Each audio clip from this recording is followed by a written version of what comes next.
पुलाव तो आपने बहुत से खाए होंगे। आज हम बनाएंगे एक डिफरेंट स्टाइल के साथ यखनी पुलाव, वो भी बीफ का।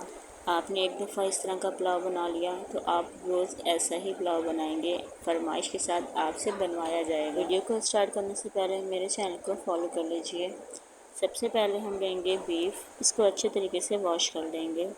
इसके अंदर हम बहुत सारे मसाले डालेंगे जो कि आप देख सकते हैं और कैप्शन पे भी लिखे हुए होंगे। इस पुलाव की सबसे ख़ास बात यही है कि ये सारे मसाले आपको बाद में अपने चावलों में नज़र भी नहीं आएंगे। जिनकी फैमिली में ये प्रॉब्लम चलता है कि मसाले वाले चावल नहीं खाते, मसाले मुंह में आते हैं, तो ये उनके लिए बेहतरीन रेसिपी है। सारे मसाले डालने के बाद हम इसको यखनी बना लेंगे और इसके बाद चावलों को भिगो देंगे।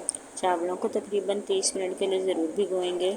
हस्बे ज़रूरत ऑयल में हम एक प्याज बड़े साइज़ का डालेंगे, लेकिन इसको ज़्यादा ब्राउन नहीं करेंगे। अगर ये थोड़ा सा भी ज़्यादा ब्राउन हो गया तो आपके पुलाव का कलर अच्छा नहीं आएगा।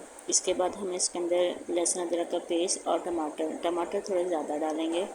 कुछ लोग कहते हैं पुलाव में टमाटर नहीं डालते, सिर्फ बिरयानी में डालते हैं, लेकिन मैं तो पुलाव में सब कुछ डालती हूँ। यखनी जब बन जाएगी तो हम यखनी को छान लेंगे और सारे मसालों को निकाल देंगे। सारे मसालों का टेस्ट तो यखनी के अंदर आ ही जाएगा। उसके बाद हम गोश्त की भुनाई करेंगे अच्छे तरीके के साथ।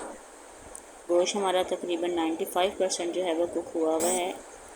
इसकी भुनाई करते वक्त हम इसके अंदर हस्बे ज़रूरत चीज़ें डालेंगे, जिसमें सिर्फ नमक और काली मिर्च होगी। इसके अलावा हम इसके अंदर कोई मसाला नहीं डालेंगे। अगर वीडियो अच्छी लगे तो वीडियो को लाइक कर दीजिए और मेरे चैनल को फॉलो कर लीजिए।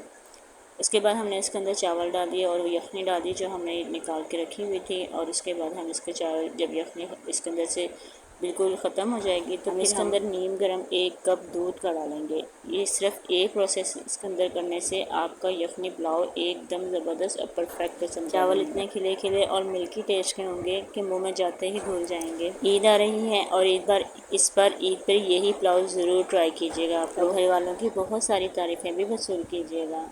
इंशाल्लाह नेक्स्ट रेसिपी के साथ दोबारा हाजिर होंगे। अल्लाह हाफिज़।